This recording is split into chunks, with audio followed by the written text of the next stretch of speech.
ఇప్పటికే వలసలతో ఇబ్బంది పడుతున్న కాంగ్రెస్ కి మరో దెబ్బ తగిలింది. కాంగ్రెస్ పార్టీకి గండ్ర రాజీనామా చేశారు. కాంగ్రెస్ ఎమ్మెల్యే గండ్ర వెంకటరమణారెడ్డి కాంగ్రెస్ పార్టీకి రాజీనామా చేసి టీఆర్ఎస్ లో చేరారు. పూర్తి వివరాలు మా ప్రతినిధి రాకేష్ అందిస్తారు. రాకేష్, ఒక్కరిగా కాంగ్రెస్ పార్టీకి సంబంధించిన ఎమ్మెల్యేలు చేరిపోతున్నారు, గులాబీ గూటికి చేరుకుంటున్నారు. ఇప్పటికే 9 మంది ఎమ్మెల్యేలు గులాబీ గూటికి చేరుకున్నారు, గులాబీ కండువ కప్పుకున్నారు. పార్లమెంట్ ఎన్నికల ముందే ఇంకొక 4 కనుక వచ్చినట్లయితే 13 మంది వస్తే ఇంకా టీఆర్ఎస్ లో పూర్తిగా విలీనమయ్యేటువంటి అవకాశం ఉంటుంది.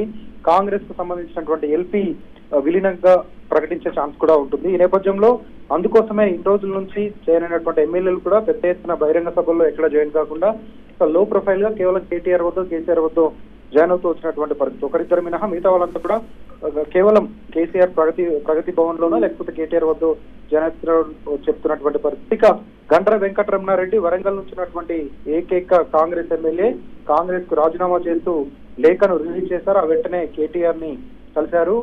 టీఆర్ఎస్ పార్టీలో చేరుతున్నట్లు ప్రజాభిప్రాయం మొత్తం కూడా తీసుకున్నాను, అంతా టీఆర్ఎస్ పథకాల పట్ల ఆకర్షితులైనారు, ప్రభుత్వ పాలనను మెచ్చుకుంటున్నారు. ఈ నేపథ్యంలో నేను కూడా టీఆర్ఎస్ లో చేరక తప్పని పరిస్థితుల్లో చేరుతున్నానంటూ గండ్ర వెంకటరమణారెడ్డి లేఖ రిలీజ్ చేశారు. ఇక ఇదే జాబితాలో జగ్గారెడ్డి కూడా చేరతారంటూ పెద్ద ఎత్తున ప్రచారం జరుగుతుంది. పోదే వీరయ్య కూడా చేరతారు, అదేవిధంగా శ్రీధర్ బాబు, పైలట్ రోహిత్ రెడ్డి, ఇలా చాలా మంది చేరుతున్నట్లుగా సమాచారం ఉంది.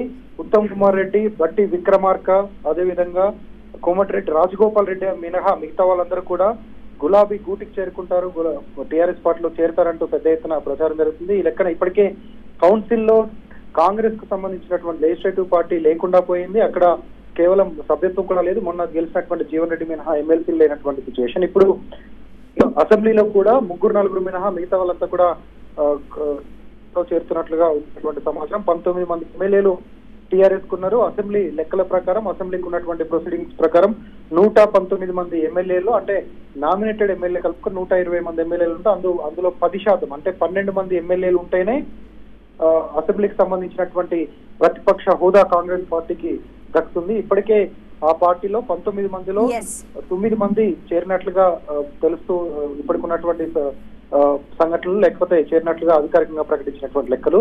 ఇక 2-3 జాయిన్ అయితే కనుక పూర్తిగా విలీన దిశగా కాంగ్రెస్ పార్టీ వెళ్తుంది. అదే వ్యూహంలో టీఆర్ఎస్ కూడా కనిపిస్తుంది. రాకేష్, కాంగ్రెస్ ఎమ్మెల్యే గండ్ర వెంకటరమణారెడ్డి టీఆర్ఎస్ లో చేరారు. టీఆర్ఎస్ వర్కింగ్ ప్రెసిడెంట్ కేటీఆర్ సమక్షంలో గండ్ర దంపతులు గులాబీ గూట్లోకి చేరారు. మరోవైపు కాంగ్రెస్ కు రాజీనామా చేశారు గండ్ర.